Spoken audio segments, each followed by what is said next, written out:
Morning students, नव भारती परिवार में आपका स्वागत है। आज का टॉपिक है हमारा असक्षमता।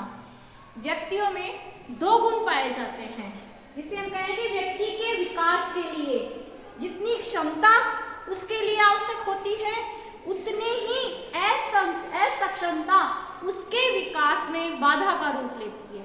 यानी कि क्षमता और असक्षमता ये व्यक्ति में गुण पाए जाते हैं। जब हम किसी कार्य को पूर्ण रूप से संपन्न करने की योग्यता रखते हैं वो हमारी क्षमता होती है।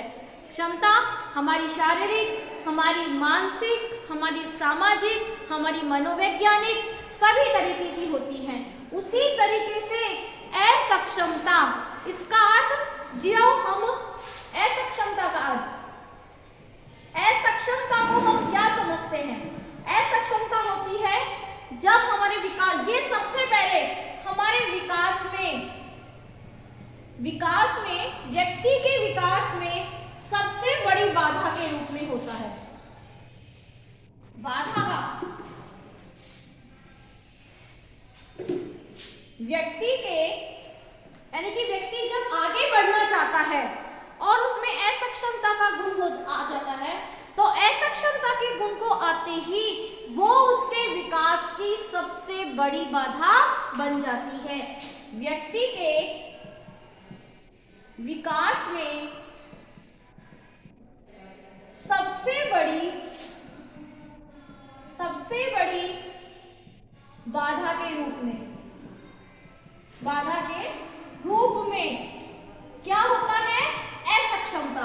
यानी असक्षमता ऐसी होती है कि जो व्यक्ति दर पर दर आगे बढ़ रहा है, निरंतर अपना विकास कर रहा है, वो असक्षमता उसके अंदर आते ही उसका विकास वहीं रुक जाता है और वो उसके लिए एक सबसे बड़ी बाधा बन जाती है, रुकावट बन जाती है, जिससे व्यक्ति कार्य नहीं कर पाता।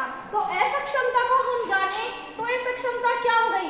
क्षमता हमारी योग्यता और असक्षमता जिसमें योग्यता ना हो, योग्यता न होना। अब वो हमारी शारीरिक भी होती है, हमारी मानसिक, जिस तरह से क्षमता पाई जाती है हमारी शारीरिक और मानसिक, उसी तरीके से असक्षमता के भी यही प्रकार होते हैं कि व्यक्ति मानसिक रूप से असक्षम होता है, शारीरिक रूप से असक्षम होता है, पारिवारिक रूप से असक्षम होता है, मनोवैज्ञानिक रूप से असक्षम होता है। ये गुण उसके अंदर आ जाते हैं, ये अवगुण, और इन्हीं के आधार पर वो अपने कार्य करने की क्षमता को दिन प्रतिदिन खोता हुआ चला जाता है। तो असक्षमता व्यक्ति के विकास में सबसे बड़ी बाधा होती है, जो हमारी शारीरिक और मानसिक भी हो सकती है। जो हमारा विश्व स्वास्थ्य संगठन ने यह अनुमान लगाया है कि किसी भी जनसंख्या के 10%, यानी कि किसने माना है? स्वास्थ्य संगठन ने, विश्व स्वास्थ्य संगठन ने माना है कि 10% जनसंख्या, यानी हमारी जो देश की जनसंख्या है उसमें से 10% भाग जो है वो असक्षम है। यानी कि 10% जनसंख्या के अंदर असक्षमता पाई जाती है कि वो अपने कार्य को पूर्ण रूप से करने में सक्षम नहीं होते हैं, योग्य नहीं होते हैं। असक्षमता को हम क्या कहेंगे? अयोग्य। क्या कह सकते हैं हम? जिसमें काम करने की योग्यता ना हो। तो इसके लिए क्या बताया है विश्व स्वास्थ्य संगठन ने कि हमारे देश की जो जनसंख्या है उसका 10% भाग हमारा कैसा है? असक्षमता के गुण पाए जाते हैं जनसंख्या में, यानी कि वो उस कार्य को करने के प्रति सक्षम नहीं है। अब इसी आधार पर जो हमारी असक्षमता के प्रकार बताए हैं, जो ऑलरेडी मैंने आपको बताया कि कौन कौन से प्रकार हैं। अब हम असक्षमता के प्रकार पढ़ेंगे। असक्षमता के प्रकार, ये प्रकार कौन कौन से होते हैं? सबसे पहला जो प्रकार है वो आता है शारीरिक क्षमता। जो हमारे कौन कौन से गुण इसमें पाए जाते हैं सक्षमता में? असक्षमता भी उसी प्रकार की होती है जो क्षमता है। सबसे पहला हमारा इसका पॉइंट टॉपिक आता है इसमें शारीरिक असक्षमता। शारीरिक असक्षमता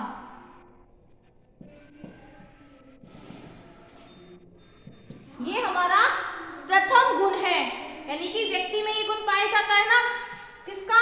शारीरिक असक्षमता का। और शारीरिक असक्षमता का अर्थ हम जानते हैं, शारीरिक असक्षमता में शरीर का कोई अंग सही प्रकार से काम नहीं करता है। कोई भी अंग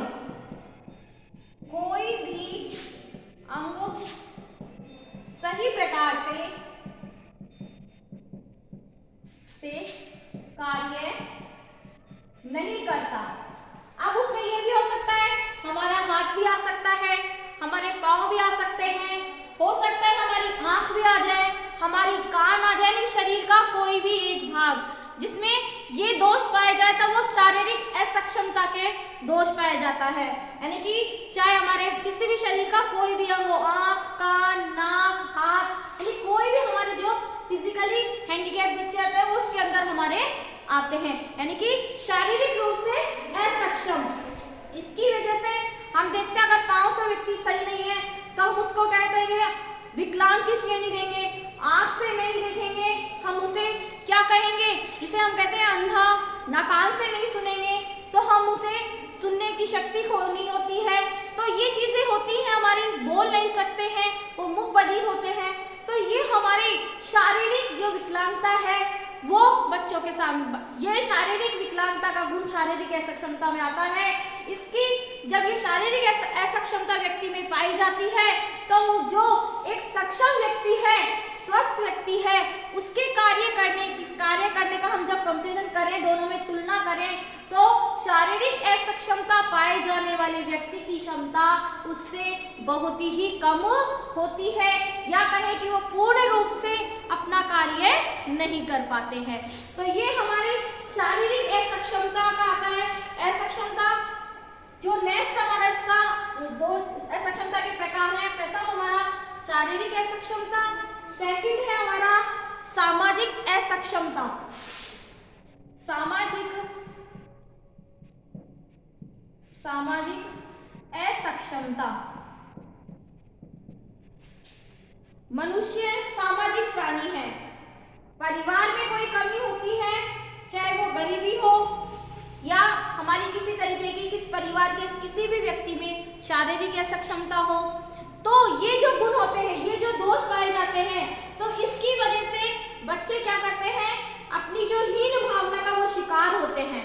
यानी कि उनके अंदर वो जो कमी है वो इस तरीके से घर कर जाती है कि वो समाज में दूसरे व्यक्तियों से, यानी कि हमारा समाज क्या है, यानी व्यक्तियों का समूह, तो वो कमी के कारण वो दूसरे व्यक्तियों से नहीं मिलता, वो समाज में हमारे साथ जो अनेक व्यक्ति रहते हैं उनसे वो दूरी बना लेता है। यानी कि उस असक्षमता के कारण वो समाज से दूरी बना लेता है।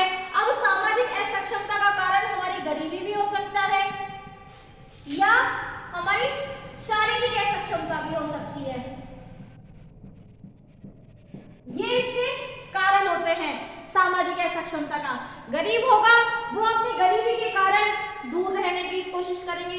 तो ये असक्षमता जो होती है हमारे अंदर, ये सामाजिक असक्षमता की श्रेणी में आते हैं कि परिवार में कोई भी कमी होने, जैसे गरीब, शारीरिक असक्षमता की किसी भी वजह से बच्चे कुछ जो अपने हीन भावना का शिकार हो जाते हैं और अन्य छात्रों से वो पूर्ण रूप से या अन्य व्यक्तियों से वो मेलजोल नहीं रखते, और ये मेलजोल नहीं रखते, साथ में अपने शिक्षकों से भी वो पूर्ण रूप से, अगर छात्र और शिक्षक में ये दूरी है तो छात्र शिक्षक से भी पूर्ण रूप से खुलकर अपनी बात नहीं कह पाते। उसी तरीके से वो समाज में भी किसी भी व्यक्ति को से खुलकर बात नहीं करते हैं। जब वो इस तरीके की दूरी आ जाती है तो वही दूरी उनके कार्य में भी नजर आता है, क्योंकि जब हम समाज से दूर रहेंगे तो समाज में होने वाले परिवर्तन, समाज की आवश्यकता, ये हमें पता नहीं चलती। तो वो जो कमी है वो हमारे कार्य करने के तरीके में भी, और हमारे कार्य को किस तरीके से हमें नया रूप देना है, उसे किस तरीके से हमें आगे बढ़ाना है, ये हमारे विकास में एक बहुत बड़ी बाधा बन जाती है। तो सामाजिक असक्षमता भी हमारे विकास में, हमारे कार्य करने के विकास में ये एक बाधा का काम करते हैं। फिर थर्ड आता है हमारा मानसिक असक्षमता। मानसिक असक्षमता। मानसिक असक्षमता में क्या होगा, इस प्रकार के जो असक्षमता है वो किस में होती है, बुद्धि लब्धि परीक्षण, यानी उनका आईक्यू कम होता है। क्या कम होता है, आईक्यू कम होता है, आईक्यू लेवल उनका कम होता है समझने की। कहते हैं कि जब हम कोई कार्य करते हैं तो उस कार्य हमारा किस पर डिपेंड करता है, हमारा आईक्यू पर, बुद्धि पर, कि हम उस कार्य को किस तरीके से आगे बढ़ा सकते हैं, किस तरीके से। कहते हैं कि औसतन सबका एक बुद्धि लब्धि होता है कि किस तरीके से उसे आगे बढ़ाना है। एक सामान्य व्यक्ति का भी आईक्यू होता है। इसमें कहता है कि बच्चे की जो बुद्धि अंक होता है, अंक होते हैं, इसमें अंक बोला, अंक के लिए ना कि 70 से कम जब अंक आते हैं तो वो मंद बुद्धि की अपेक्षा के रूप में रखा जाता है। यानी कि जिसे वो हम 3 श्रेणी होती है, औसतन, मंद और होशियार। तो इनमें इंटेलिजेंस में तो यहाँ पर हम उनको किस श्रेणी में रखेंगे, मंद बुद्धि की श्रेणी में, यानी कि जो बच्चे कम समझ पाते हैं। बुद्धि लब्धि के लिए हमने एक सूत्र भी बना है बुद्धि लब्धि का, यानी कि आईक्यू का जो सूत्र है वो क्या है, शैक्षिक आयु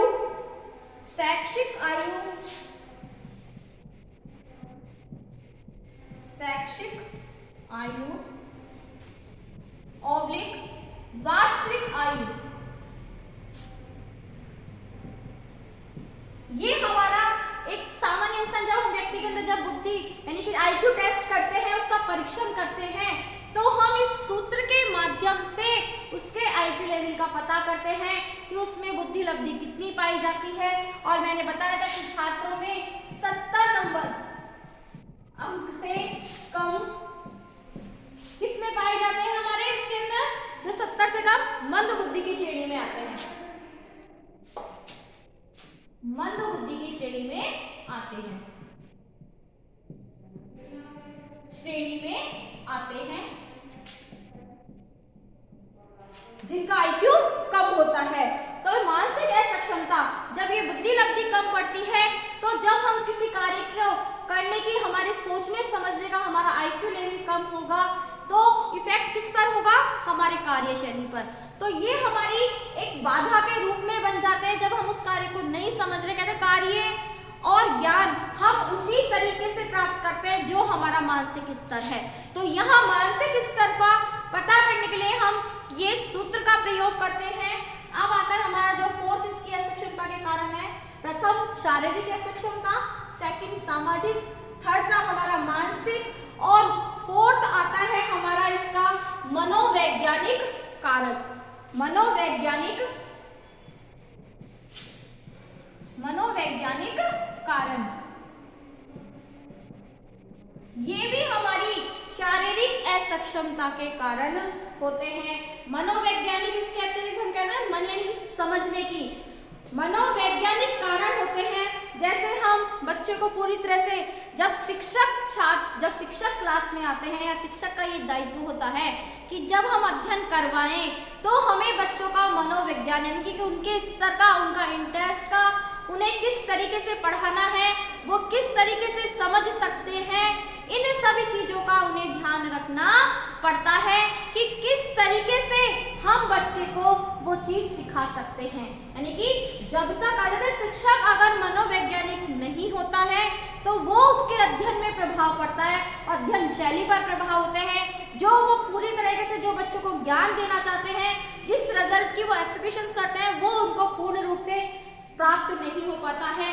इसीलिए कहते हैं मनोवैज्ञानिक कारण होते हैं, बच्चे को पूरी तरह से सामान्य रूप से पढ़ नहीं पाते हैं हम, इसीलिए हमें उनको जानना भी जरूरी होता है।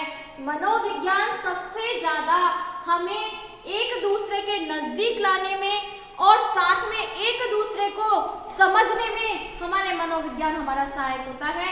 कि हमसे छात्र क्या चाहते हैं, कैसा उन्हें ज्ञान चाहिए, कैसी उनकी आवश्यकता है।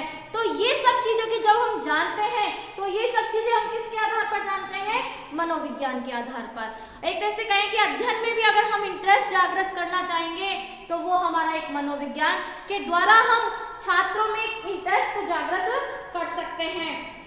हम देखते हैं कि बच्चों में सभी में एक अलग अलग इंटरेस्ट होता है, वो अपने आधार पर कोई बोलने में वीक होता है, कोई लिखने में वीक होता है।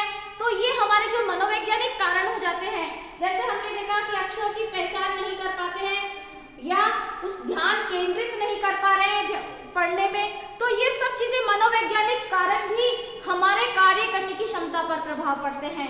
जैसे अक्षरों की पहचान न करना, अक्षरों की पहचान न करना,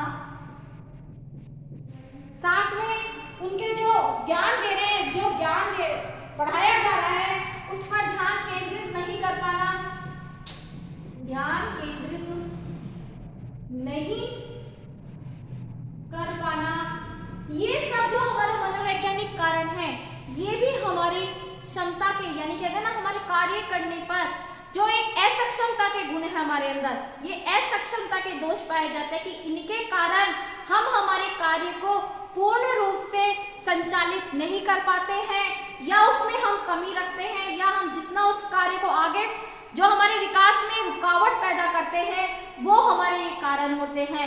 इस तरीके से हमारी जो कार्य करने की शैली होती है, किस तरीके से हमें कार्य को और अच्छा हम बना सकते हैं, जब तक हम इन दोषों को दूर नहीं करेंगे तब तक हम अपने कार्य को पूर्ण रूप से संचालित नहीं कर पाएंगे।